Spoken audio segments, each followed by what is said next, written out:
Assalamualaikum warahmatullahi wabarakatuh. Selamat pagi siswa-siswi SMA Negeri 2 Semarang, khususnya kelas 11 MIPA 8, 11 MIPA 9, dan 11 MIPA 10. Jumpa lagi dalam pembelajaran online bersama Bu Andri. Pada hari ini kita akan membahas tentang kontrol hormon pada proses spermatogenesis dan oogenesis. Pertama-tama kita bahas dulu tentang hormon seks, pengaruh atau karakteristik dari hormon seks pada pria dan wanita.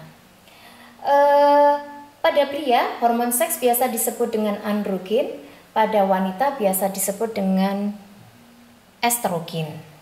Nah, Hormon androgen pada pria itu berpengaruh secara primer dan sekunder. Secara primer, hormon ini akan mempengaruhi proses spermatogenesis atau proses pembentukan sperma di dalam testis. Kemudian secara sekunder, ini akan mempengaruhi pembesaran jakun, perubahan pita suara, pembesaran massa otot, dan tumbuhnya rambut di tempat-tempat tertentu. Nah, ini terjadinya biasanya pada masa pubertas. Kemudian pada wanita, hormon estrogen akan berpengaruh juga secara primer dan secara sekunder. Secara primer, estrogen akan mempengaruhi proses pembentukan ovum atau proses oogenesis yang berlangsung di dalam ovarium. Sedangkan secara sekunder, ini estrogen akan mempengaruhi pembesaran buah dada, pelebaran pinggang, sehingga nanti anak gadis yang sudah pubertas itu nanti kelihatan lebih lebih membentuk seperti gitar begitu pinggangnya, dan juga mempengaruhi tumbuhnya rambut di tempat-tempat tertentu. Nah, bagaimana regulasi hormonnya? Regulasinya seperti ini. Jadi ada beberapa kelenjar yang terlibat di sini. Ada kelenjar hipotalamus, hipofisis, hipotalamus, hipofisis, dan kelenjar gonad itu sendiri. Nah, hipotalamus itu nanti akan memproduksi hormon perangsang atau hormon releasing, hormon pelepas yang disebut dengan GnRH, gonadotropic releasing hormone, di mana hormon ini akan mempengaruhi hipofisis. Untuk apa? Untuk memproduksi hormon LH dan FSH. Nah, LH dan FSH kalau pada pria ini akan berpengaruh pada testis, akan merangsang testis untuk memproduksi androgen dan testosteron. Dan pada wanita, LH dan FSH akan mempengaruhi ovarium. Untuk apa? Untuk memproduksi estrogen dan progesteron. Nah, ini ada yang disebut dengan ada gambar merah ini, merah silang ini. Ini adalah umpan balik negatif, di mana jika kadar hormon ini di dalam darah cukup tinggi, maka ada sinyal pada hipotalamus untuk menghentikan produksi GnRH. Sehingga apa? Sehingga kadar hormon itu tidak akan pernah terlalu tinggi, tapi juga tidak akan terlalu rendah. Jadi ini kontrol agar tetap jumlahnya di dalam darah tetap stabil. Nah, proses pengaturan ini biasa disebut dengan mekanisme umpan balik negatif. Ya, baiklah. Selanjutnya mari kita bahas tentang bagaimana proses bulanan, proses siklus bulanan atau menstruasi siklus pada wanita. Proses bulanan di sini terjadi karena ada perkembangan dari sel telur yang yang masih muda untuk berkembang menjadi sel telur yang matang, kemudian terjadi ovulasi, kemudian terjadi proses setelah ovulasi, sehingga kita harus membagi di sini ada periode-periode. Jadi wanita yang normal itu memiliki siklus 28 hari. Dan perkiraan ovulasi itu 14 hari. Tapi bukan berarti bahwa semuanya 28 hari loh. Ada yang lebih pendek daripada 28 hari dan ada yang lebih panjang daripada 28 hari. Tapi kita di sini mendiskusikan yang rata-rata saja, rata-rata 28 hari. Nah, dari 28 hari ini nanti kita bagi dua. Dari masa ovulasi pada hari ke-14, maka masa sebelum menstruasi itu kita sebut premenstruasi, dan masa setelah ovulasi kita sebut masa post ovulasi. Maaf, ini salah, ovulasi bukan menstruasi ya. Oke. Apa yang terjadi? Kita lihat secara lebih teliti saja di sini, ya, di sini.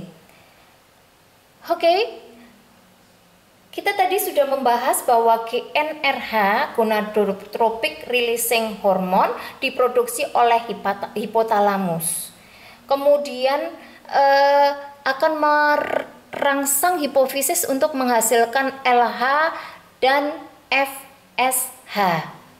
Nah, LH itu singkatan dari luteinizing hormone, dan FSH singkatan dari follicle stimulating hormone. Pada awal, nah kita mulai dari titik awal ya. Kita mulai dari titik awal di sini. Ini adalah folikel yang muda, Nah, yang diproduksi dulu di sini adalah FSH. FSH itu yang berwarna hijau muda di sini. Nah, pada awal di sini kadarnya lebih tinggi daripada LH. Kadarnya lebih tinggi. FSH ini nanti akan mempengaruhi sel-sel folikel. Untuk apa? Untuk memproduksi estrogen atau estradiol di sini disebut. Ini estrogen. Jadi dengan dikeluarkannya FSH oleh hipofisis, FSH ini akan mempengaruhi sel folikel untuk menghasilkan estrogen. Estrogen ini kadarnya tinggi, meningkat terus pada saat masa pre-ovulasi atau sebelum ovulasi. Nah, ini sel folikel akan berkembang dengan seiring dengan perkembangannya kadar estrogen akan terus meningkat. Nah, estrogen ini akan mempengaruhi proses perkembangan dan juga mempengaruhi proses perkembangan ovum dan juga tanda seks sekunder. Ya. Nah, oke, ini kadarnya tambah terus sampai mendekati masa evolusi. Astagfirullah, ovulasi, maaf. Sampai pada ovulasi. Ya, sampai pada ovulasi. Pada ovulasi itu pada hari ke-14. Nah, pada saat ovulasi itu terjadi produksi LH. Di sini ada sentakan produksi LH, di mana LH itu tiba-tiba saja tinggi kadarnya, langsung meningkat, jres, tapi langsung turun lagi, set. Nah, sentakan produksi LH ini akan mengakibatkan robeknya dinding folikel yang sudah matang ini. Nah, robeknya dinding folikel ini akan mengakibatkan ovum meloncat. Ya, Ovum meloncat. Nah, ovum meloncat ini yang disebut dengan ovulasi. Ya, terjadinya pada hari ke-14. Bagaimana? Bisa difahami? Selanjutnya, ovum yang dilepas ini, ovumnya lepas, kita tidak membahas dulu bagaimana lepasnya ovum, tapi bagian di ovarium yang ditinggalkan oleh ovum. Bagian ini akan menjadi badan yang berwarna kuning atau korpus luteum. Nah, badan kuning ini di bawah pengaruh hormon LH atau luteinising hormon ini akan menghasilkan hormon progesteron. Nah, hormon progesteron di sini diproduksi setelah terbentuk korpus luteum. Korpus luteum.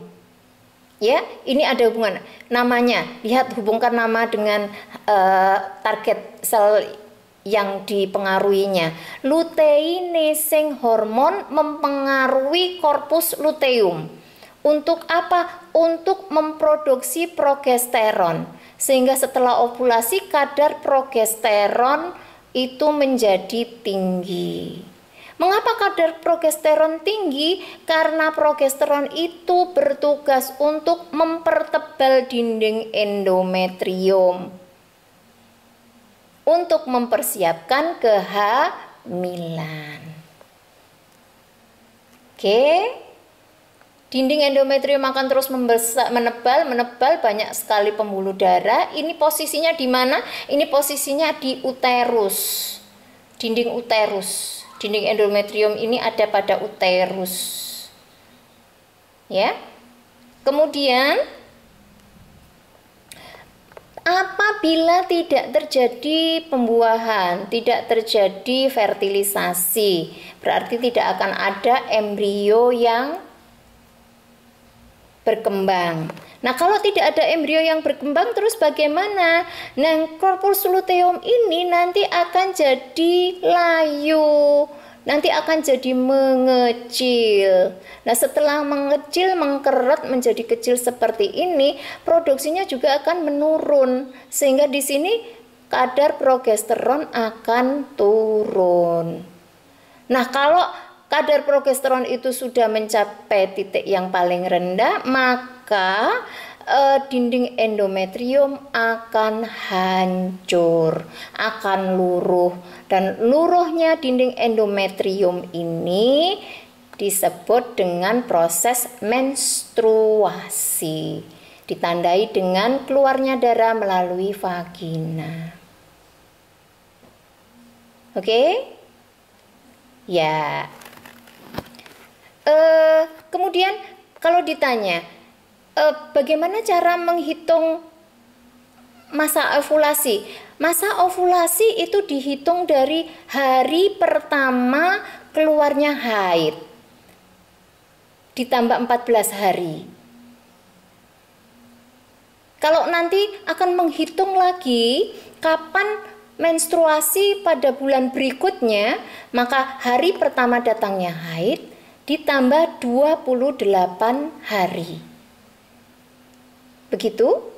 Kalau untuk menghitung masa subur bagaimana? Menghitung masa subur hari diperkirakannya ovulasi itu ditarik 3 hari ke depan dan 3 hari ke belakang, sehingga di sini total 6 hari. Itu karena ovulasi itu tidak bisa dipastikan kapan terjadinya, dia bisa lebih cepat atau lebih lambat. Nah, di sini ada body temp, ada temperatur tubuh. Temperatur tubuh pada saat ovulasi. Jadi kalau pada hewan ternak itu bisa ditandai kalau hewan itu sedang ovulasi atau sedang masa estrus. Itu biasanya ditandai dengan badannya hangat, jadi suhu tubuhnya meningkat, kemudian pada bagian vulvanya menjadi lebih tebal dan berwarna merah, dan biasanya hewan itu juga gelisah. Ya. Haid atau menstruasi adalah peluruan dinding endometrium yang ditandai dengan perdarahan melalui vagina. Masa subur itu adalah 3 hari sebelum dan 3 hari setelah ovulasi. Sekarang ada pertanyaan. Jika siklus menstruasi dari Bu Cika itu 28 hari. Bu Cika mengalami menstruasi pada tanggal 23 Maret. Maka pada bulan April pada tanggal berapakah akan datang lagi menstruasinya? Ingat bahwa bulan Maret itu ada 31 hari. Itu pertanyaan yang pertama. Nanti silakan dikirimkan kepada Bu Andri. Bu Cika sedang menjalankan program hamil. Nah, ini kalau Bu Cika kepingin hamil, maka seharusnya masa suburnya itu jatuh pada tanggal berapa? Nah, demikian siswa-siswi Semanda tersayang, silakan jawabannya dikirimkan pada PJ Biologi, kemudian nanti dikirimkan ke Bu Andri melalui email. Nah, sampai di sini dulu penjelasan tentang siklus menstruasi, dan nanti masih akan berlanjut pada pembahasan fertilisasi, kehamilan, dan kelahiran. Selamat belajar, terima kasih telah menyimak video ini. Wassalamualaikum warahmatullahi wabarakatuh.